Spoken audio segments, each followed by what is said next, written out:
Welcome back. Today we continue our discussion of conic sections by exploring ellipses and hyperbolas. I want to point out that project number 9 is officially assigned. It is due by the end of the final exam. Required form number 3 is coming up due, and our 10th and final quiz is coming up next class. So pay attention to all those deadlines. Number 1, the circle is a special case of something called an ellipse. The ellipse is parameterized by x equals h plus a cosine of t, y equals k plus b sine of t. You could also write these equations with the sine and cosine swapped. How do these differ from the equations for a circle? Well, for a circle, it was almost exactly the same. It was x equals h plus, and then I guess I'm going to call it r because we know the radius had to go in front of the cosine. And then y equals k plus, and then it's got to be the same radius in front of the sine. So the only difference here is that for an ellipse, the a and b are allowed to be different numbers, but for a circle, they've got to be exactly the same number. Everything else is the same. Let's graph the ellipse given by the parametric equations x equals 2 plus 3 cosine t, y equals -1 plus 4 sine of t. We can use the table feature of our calculator if we want more than 4 points. Okay, so let's begin by making a table. So we've got t, and then we have x, which will copy the formula, and then we'll have y. Okay, and our standard points are still 0 and pi over 2, pi, 3 pi over 2. You can do 2 pi if you want to, but that's going to be the same as the 0 point. Okay, I'll do this kind of quick, so feel free to pause the video if you need a little more time, but we're plugging 0 in for here.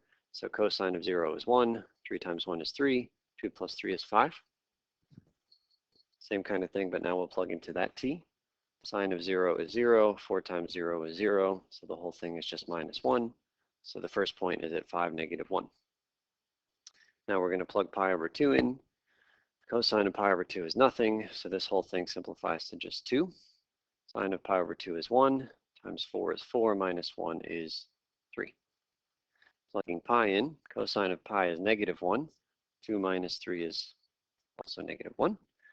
Sine of pi is nothing, so this one is back to -1. Cosine of 3 pi over 2 is nothing, so this is returned to 2. Sine of 3 pi over 2 is -1. -1 minus 4 is -5. So we'll just plot these points. 5, -1, 2, 3, -1, -1, and 2, -5. So if you want some more points, you can use your calculator to get them. For example, if you wanted to plug in, like t equals 1 radian or t equals 1.2 radians or any number that you want that's not one of these 4 simple ones in the table, use your calculator to help you calculate. You get a few more points, and you'll see that that this is just the ellipse that we got by tracing out this, starting here and then going up to the top and coming down to the bottom, going back up. So this ellipse is stretched a little bit more vertically than it is horizontally. We can talk about the center of the ellipse. It looks like the center is just this point right here, 2, -1. Should we have been able to know that that was the center before we did all this work? Yeah, 2, -1. Okay, and then looking at the graph, is there any place that we see, for example, this 3? Somehow the 3 is important for the x. Well, if you go from the center to the extreme right point, that's 3 units away. And if you go from the center to the extreme left, that's also 3 units away. And then what if we take a look at the, doing red here, this 4. Do you see the 4 in the vertical? Yeah, from the center to the top is 4. And from the center to the bottom is also 4. So just like the circle would tell you to go, like in every direction, whatever the radius is, here we just go in the x direction, whatever the x radius is. I mean, x radius is not a defined term, but hopefully you understand what I'm getting at. So that's why this guy is a little bit taller than it is wide. It's only because the 4 is a little bigger than the 3. Number 3, here's some vocabulary for the ellipse. HK is the center, we just saw that. 2a is the length of the horizontal axis. 2a, all right, so how long was the horizontal axis here? Altogether from the extreme left to extreme right was 6. Is that equal to 2a? Let me see here. A was this guy in the x equation. In this problem, a was 3. 2 times 3 is 6. So sure, 2a is the length of the horizontal axis, 2b is the length of the vertical axis. It was 8 in this problem. The longer axis is called the major axis, and the shorter one is called the minor axis. So we can just put here 2 times 3 was 6 in this case, 2 times 4 was 8, and in this example, the vertical axis was the major axis because it was longer.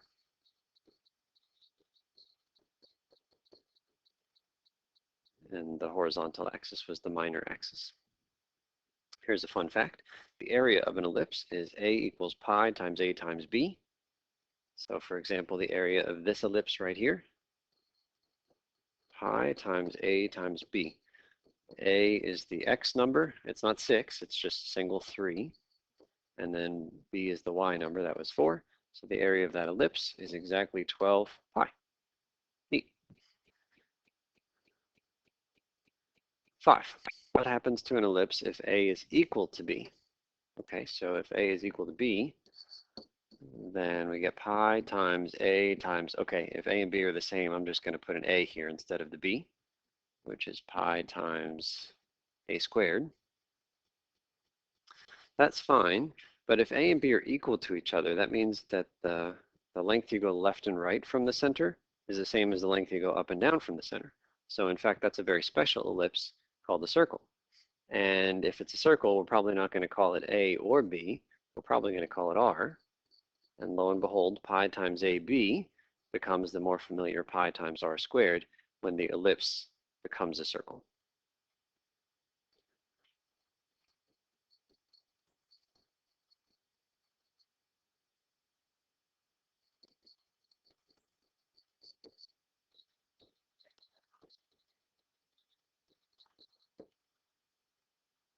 Six, let's eliminate the parameter from the equations x equals h plus a cosine t, y equals k plus b sine of t to get what we're going to call the standard form of an ellipse. So this will look familiar to what we did last class. I'm going to subtract the h from both sides of the first equation and subtract the k from both sides of the second equation. Then we're going to square both of these equations. X minus h squared equals, and then I'm going to just take a shortcut because we did this last time. So we're going to bring that square into each factor. Y minus k squared equals b squared sine squared t. All right, here's where we have to deviate from what we did last time. What we did last time was just add these two equations. Left-hand side plus left-hand side equals right-hand side plus right-hand side. And something really nice happened last class because this was an r squared and this was an r squared, and when these two things were added together, we were able to factor out the r squared. But they're different numbers in this case. It's an ellipse, not a circle. So in order to get to the part where we get to add sine squared and cosine squared, we need to solve for those two pieces in these equations. So I'm going to take this equation and divide both sides by a squared, just to get it out of the way so that cosine squared is by itself. And then the same thing over here, divide both sides by b squared. And then we're going to add both of these equations. So we go x minus h squared over a squared plus y minus k squared over b squared. That's the left-hand side. Left-hand sides is going to equal the sum of the right-hand side. Right-hand sides, I should say. And cosine squared t plus sine squared t is still equal to 1. So how about I just cross this off, pretend you don't see it. And what you're looking at now is the standard form equation for an ellipse. X minus h squared over a squared plus y minus k squared over b squared equals 1. Always equals 1. 7. Let's find all the pertinent info for the ellipse 4x squared plus 9y squared plus 8x minus 18y minus 23 equals 0. All right. In order to get this in standard form, we need to complete the square. 4x squared plus 8x, just grouping the x terms in the front. Next come the y terms. Next comes a space, and then we'll move the 23 over by adding it to both sides. Then what we need to do is factor out whatever's in front of x squared here from both of these, and then leave a little space. Then we'll factor out the 9.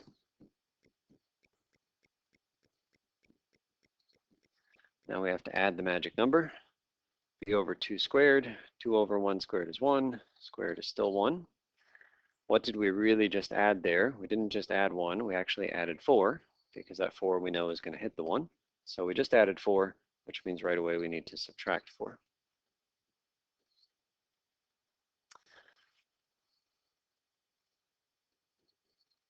Same thing over here.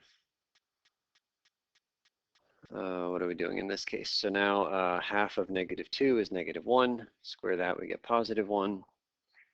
But is it really +1? No, it's really +9. So since we added 9, we better quickly subtract 9.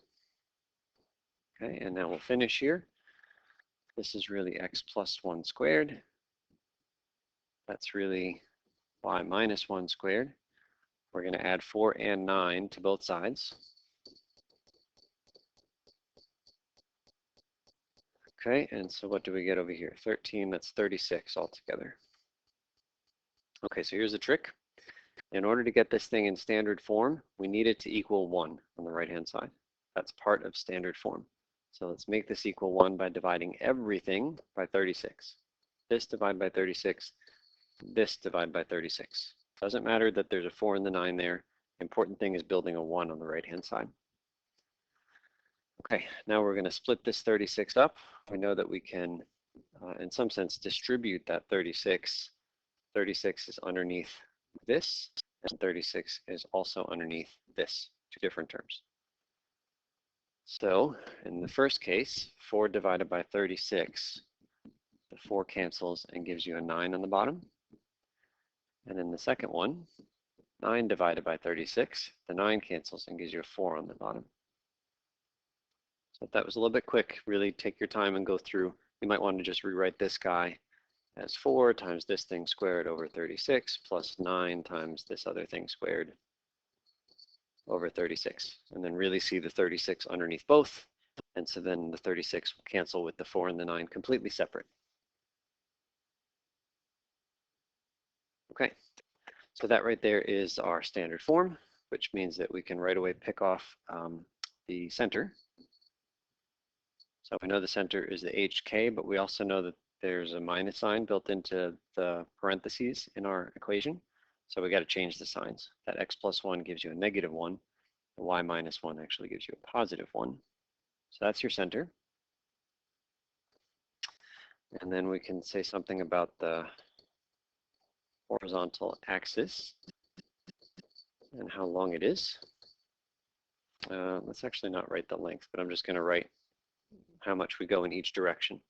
So what we know is that a squared is supposed to be sitting down here. Well, if that 9 is a squared, then a must be 3. So the horizontal axis is 3 in each direction. Maybe better, I'll just say 3 left and right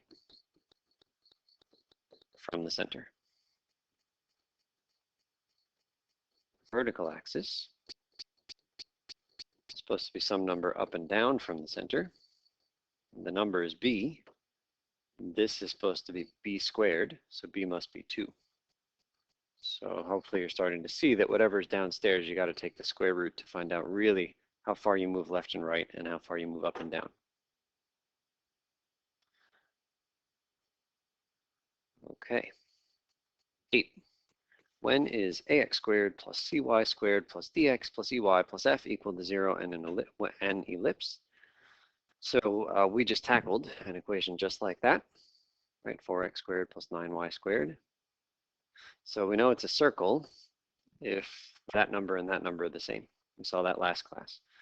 It's a circle if the x squared coefficient and the y squared coefficient are equal.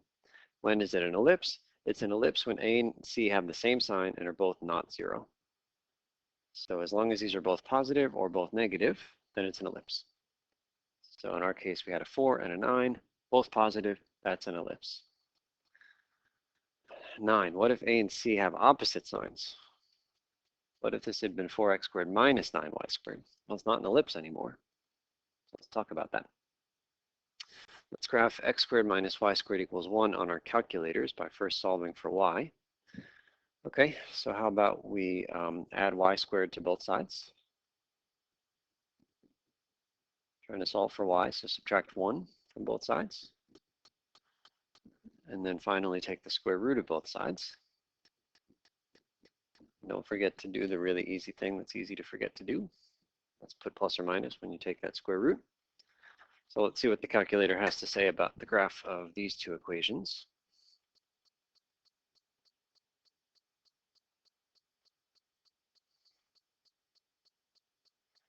Okay, it's going to be probably quicker to just type in the negative of that thing, but just in case you haven't seen this trick, I want to show you a real easy way to ask the calculator to type in negative of something you've already typed in.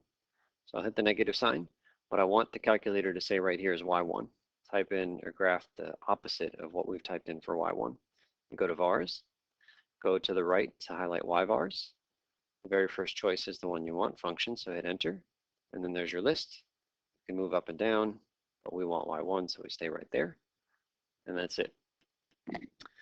So it was probably quicker just to type in the negative, but sometimes it's quicker to do this.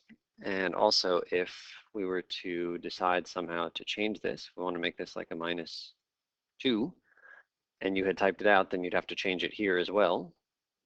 But the way we've typed it, it will automatically update and take the opposite of y1. All right, standard window, let's see what it looks like. All right, that's definitely not an ellipse. It's not a circle. It's not a parabola. It's got two pieces. It's kind of weird. There's this one curve here, and then this symmetric curve over here. Okay, so number 10. This shape is called a hyperbola. We've already seen circles and ellipses. We've just seen our first hyperbola. It can be parameterized by this, which looks an awful lot like the parameterization for an ellipse. What's the difference? The difference is that we have secant and tangent instead of sine and cosine. You could also write these equations with secant and tangent swapped. So you could swap those two things. It'll change the graph of the hyperbola, but it'll still be a hyperbola. Okay, let's eliminate the parameter to get the standard form of a hyperbola. There are different forms for left-right hyperbolas and up-down hyperbolas. What do I mean by that? I would call this a left-right hyperbola because the one graph is opening to the left and the other graph is opening to the right. But if you imagine rotating this whole thing by 90 degrees, then you'd have a branch going up and another branch coming down. I would call that an up-down hyperbola.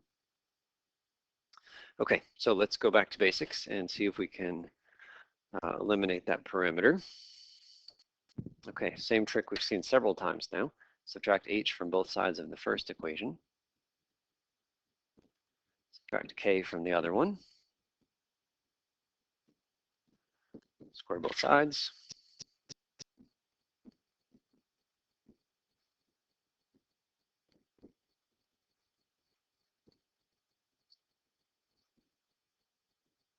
Divide the first equation by a squared.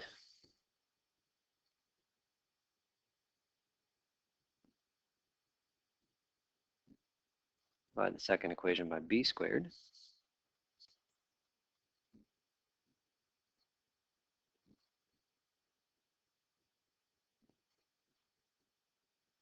Okay, now normally at this stage we would have sine squared t on the one equation and cosine squared t on the other, and we would add them because we had that wonderful identity that we could use. Well, there is another wonderful identity with secant squared and tan squared, but let's be really clear about how to use that identity. Okay, so the identity with secant squared and tan squared says that tan squared of t plus 1 is really equal to secant squared of t. So adding these two equations is going to give me a secant squared plus tan squared, which is not at all helpful in terms of using that blue identity. So instead what we'll do is what? Let's say that we know that the secant squared thing is supposed to be by itself. So how about I try writing the x squared stuff by itself?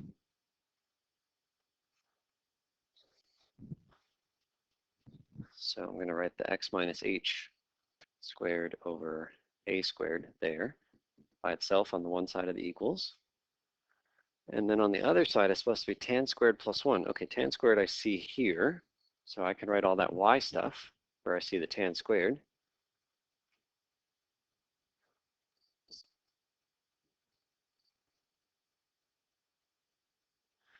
And then there's one other piece there in that space, and the other piece is the simplest piece. It's a +1. So apparently if I just stick a +1 between these two things, then all of a sudden they're equal. So right in here, we're going to put in our +1, and lo and behold, we have our equation. So it's a little bit tricky with the using that identity, because it wasn't as simple as just adding the two equations that we had partially highlighted here in yellow and green. If you don't buy this equation, then what you could do instead is take these two equations and subtract them. Tan squared minus secant squared equals this y stuff minus this x stuff. And then just rearrange and you'll get what we have. Or don't rearrange, because we're actually about to end up with something like what you had. I'm going to get the 1 by itself. So 1 equals, and we're going to bring this y stuff over to the right-hand side.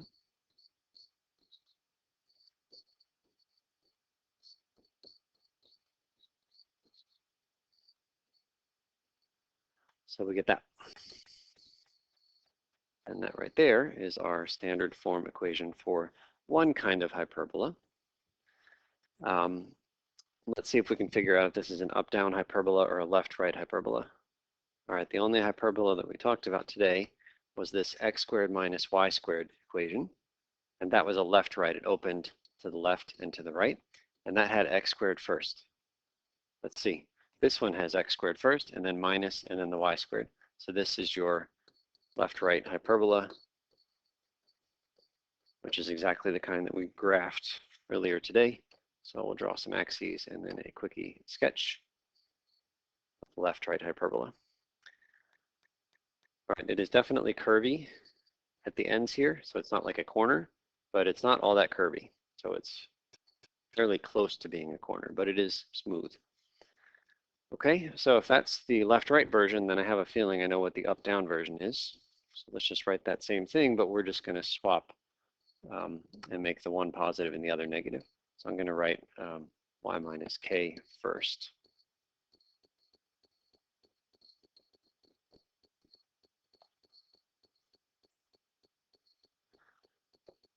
Okay, so this guy right here is your up-down hyperbola equation, standard form.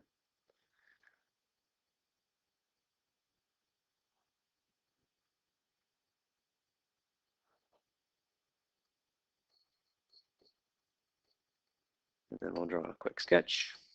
So this kind of hyperbola opens up and opens down. So pretty much whichever one is positive, that's the one that wins in some sense. If the y is positive, the hyperbola hits the y-axis. The x was negative, the hyperbola doesn't touch the x-axis. Same thing here. X is positive, so the hyperbola does have x-intercepts, but the y was negative, it doesn't hit the y-axis at all. Okay, again, important thing for standard form is that the equation is equal to 1. I'll also point out that we still have a squared and b squared, so somehow we're going to have to take the square roots of those numbers to really get at a and b. And the last thing I want to say while we're looking at these equations is that for me, I just always choose to put the a underneath the x term, whether the x term is positive like in this equation or negative like in this equation. I always just put the a under the x. But some books, and I think this includes your book, decide that a is always the bigger number. And so they might have, this guy could be b squared and this guy could be a squared, depending on which one is bigger. And they just always assume that a is the bigger one and they'll place it accordingly. I don't like doing that. Of course, you're welcome to use either one, but I just wanted to point that out. This is a slight deviation from the notation in your book. 11. How does this compare to the equation for the ellipse? It's exactly the same, except here, instead of plus signs in between, it's minus signs.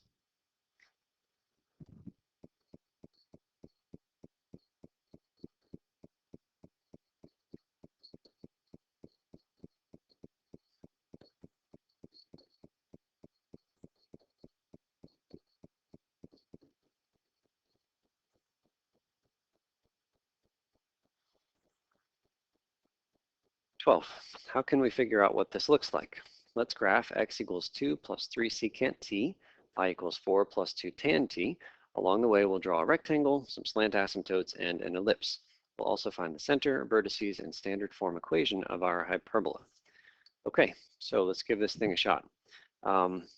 First thing I want to do is plot the center.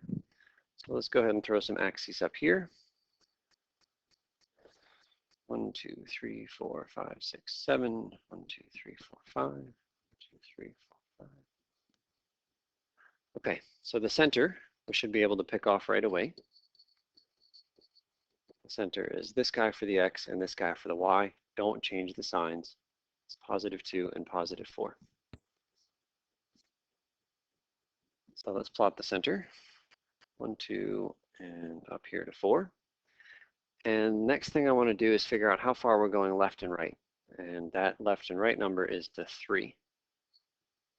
So from the center, apparently we're supposed to go 3 places to the right. 1, 2, 3 lands me out here. And 3 places to the left, which lands me over here. And then let's go ahead and go up and down. The up-down number is this guy. So we go 2 up, lands me right up here, and 2 down, lands me there.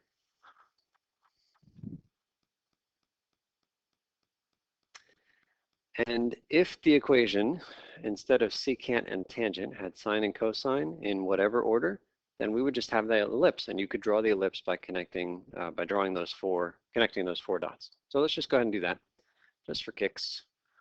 So it would be an ellipse, if only it were sine and cosine. This ellipse looks a little bit wider than it is tall. Does that make sense? Yes. The width is 3 in each direction, but the height is only 2 in each direction. Okay, so it says something about drawing a rectangle. So here's what we're going to do.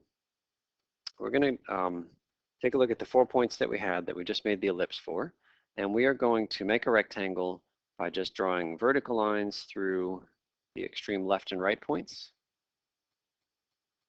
Probably should have hit one of those. Let's see, 1, 2, and then we went 3 to the right. So I guess it's supposed to hit that hash mark there. And then we're going to draw horizontal lines through the top and bottom extreme points of our ellipse.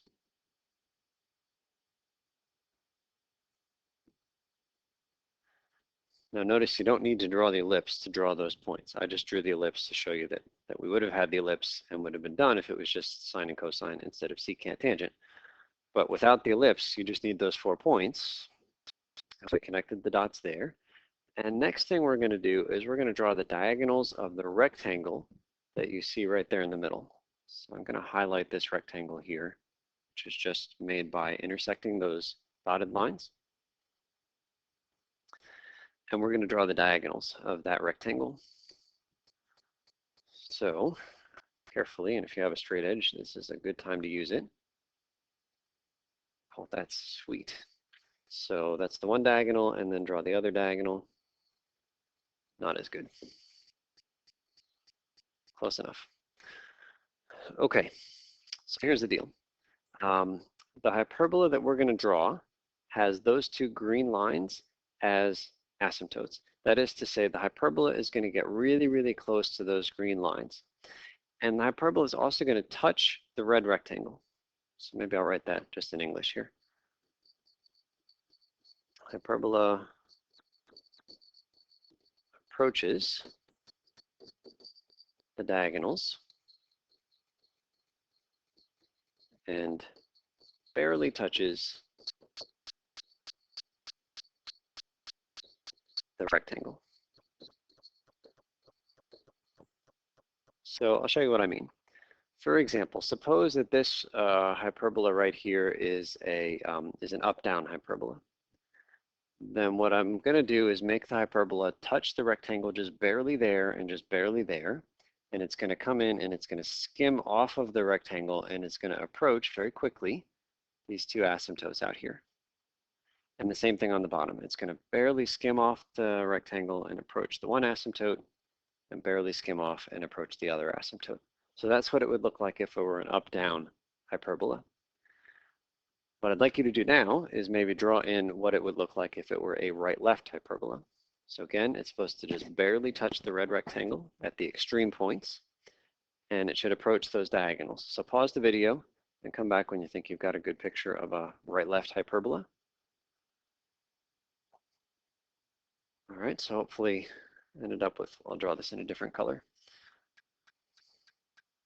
Hopefully ended up with something like this, just barely skimming off the rectangle and then approaching those diagonals. And sometimes when I say barely skims, I mean it doesn't actually even reach, so we'll fix that a little bit. So barely skims off and then approaches the diagonals. Okay, so either the blue hyperbola or the purple hyperbola is the correct graph to these two equations, but one of them just doesn't belong. So all we have to do is figure out whether this is an up, down, or a left, right. Okay, let's take a quick peek. What should we take a peek at? Let's take a quick peek at the previous equation. Previous equation started here.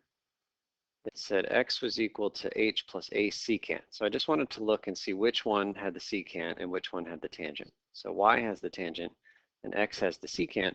And what we discovered here, we have these two things boxed off in red, but the first equation was the actual one that we had. And the first equation was a left-right. And this equation, again, started with a secant for the x, and that turned into a left-right. Well, okay, I guess I'm feeling pretty good about that then. If the x has the secant, then it's a left-right. So since x equals something with secant,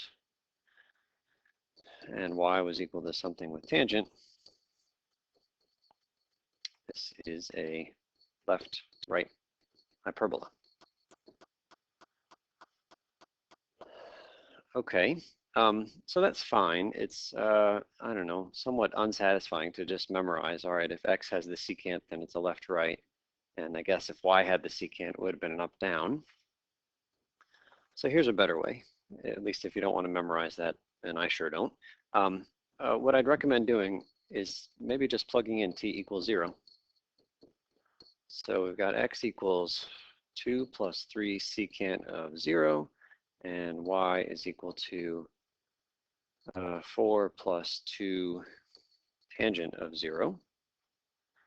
Okay, let's find these things real quick. So x is equal to 2 plus, all right, remember secant is the reciprocal of which trig function? It's cosine. Cosine of 0 is just 1. Secant of 0 is therefore the reciprocal of 1, which is also 1. So that's x equals 5. And then tangent of 0, hopefully we know that that is equal to 0. So this is really 4 plus 2 times nothing, which is really 4. So apparently the point x equals 5 and y equals 4 is on this hyperbola. So 5, 4 is also on the rectangle. We just have to find it. So if you find the point 5, 4, you'll see it is right here, 5, 4. Okay, so of the two hyperbolas we've drawn, blue versus purple, which is the one that hits that red point, 5, 4? Well, it's the blue one. So blue is your answer here. I find that far easier to do than to try to memorize. Okay, whichever one has the secant, that kind of dictates which one it is. So I'm going to very carefully try to get rid of this purple thing because it does not exist for our purposes here. And then the same thing down here.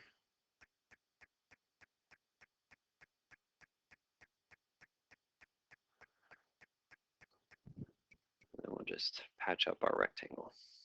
Good enough. So there you have it. That blue thing right there is the hyperbola that we wanted. It's a left-right version. Now that I know it's a left-right version, it's real easy for me to do to find the standard form because I know the left-right hyperbolas start with x. So left-right hyperbola is supposed to be x minus something squared over something else squared plus, nope, for hyperbola it's minus y minus something squared over something else squared.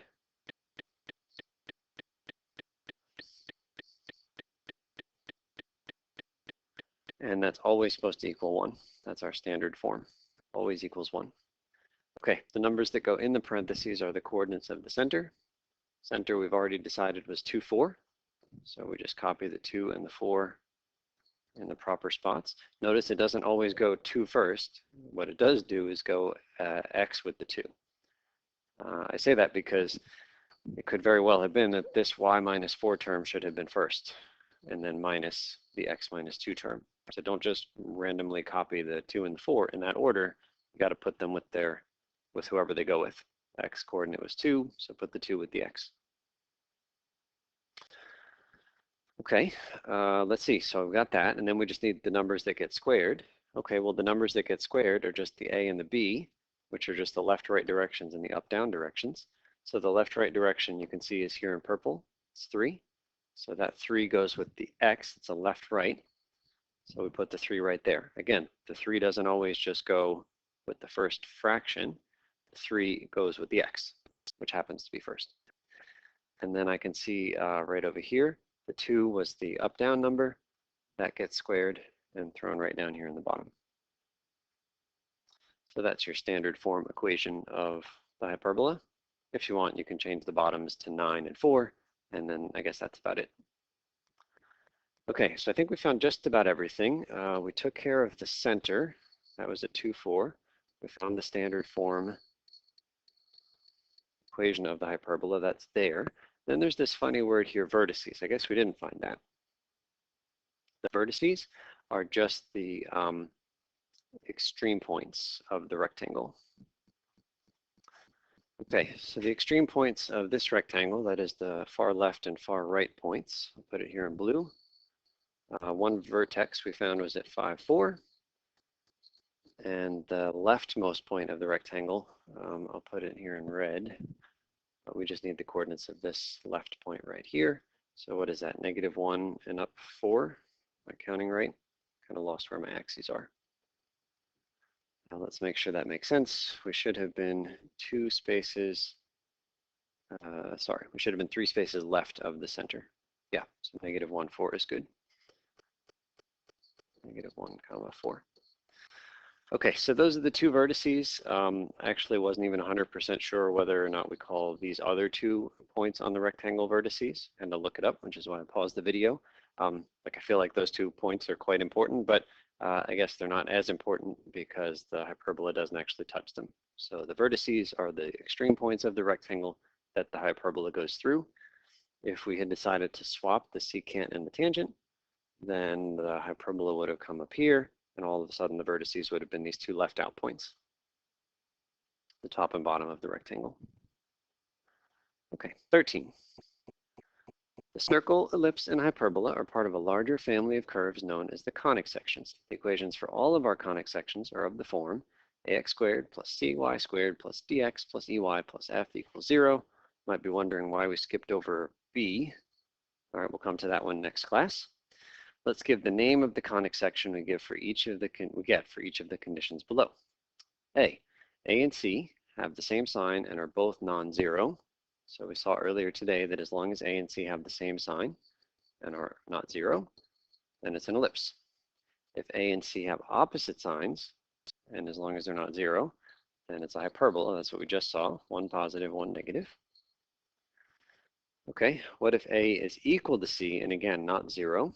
Well, if A and C are equal to each other, well, I mean, it's going to be an ellipse because they automatically have the same sign. But if they're equal, it's a special ellipse called a circle. Okay, A equals 0 or C equals 0. So what if we let, which one do I want to do? Let's let C equal 0. So temporarily cross this off.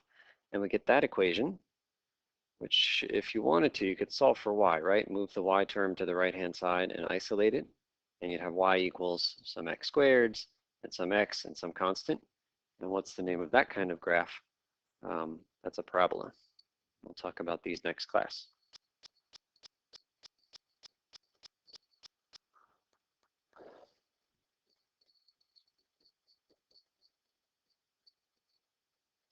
Okay, part E, what if A and C are both 0? So that means all this stuff goes away, and we just get dx plus ey plus f equals 0. So hopefully you can see, because all those powers are 1s, that would actually just be a line.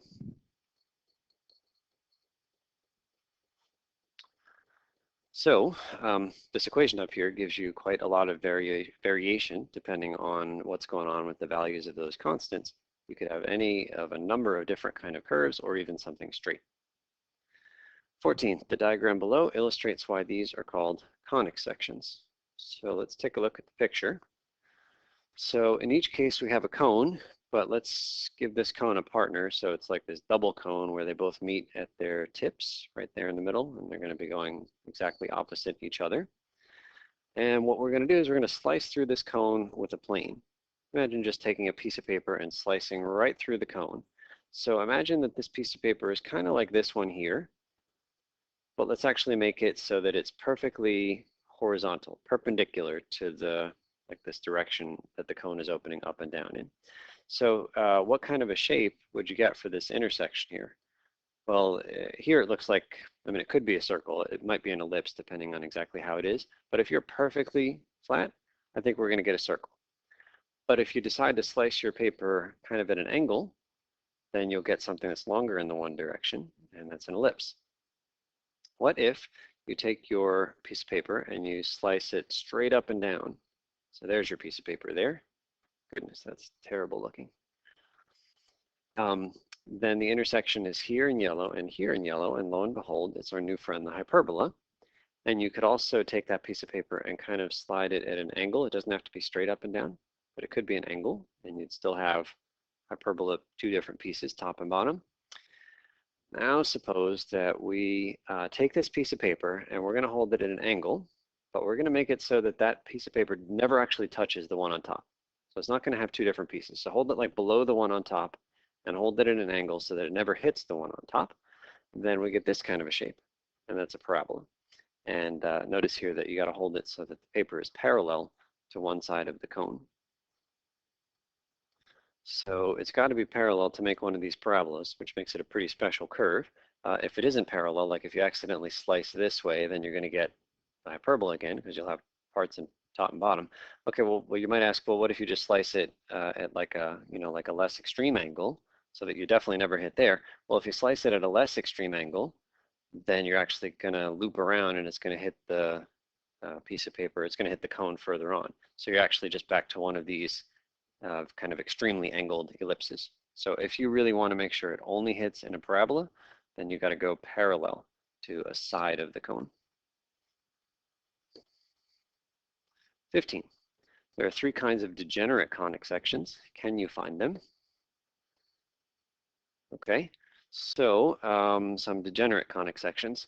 What if we were to take this particular piece of paper right here and slide it up this way so that it just barely touches this top cone? So I don't want it to be like too far. I don't want it to like go straight through and hit the cone in a bunch of places, but I just want it to barely graze this cone, which I think also means it's going to barely graze this cone. And if you do that, in fact, you'll see you get a straight line, which is why a line was one of our options up above. That equation up above, one of them had a line. So that's one possibility. Another possibility would be to take, for example, this piece of paper here, which is going straight up and down, but let's just move it a little bit to the left so that it goes through this point right here. So I still want it to be straight up and down, but move it to the left so it hits that point. So then I'm going to have that kind of a thing, but it's actually going to hit there and be really sharp, and it's going to hit here and be really sharp. And in fact, you'll just get two lines. You get one line here, and then another line in the back, which eventually comes into the front. So that's another possibility. It's two crisscrossing lines.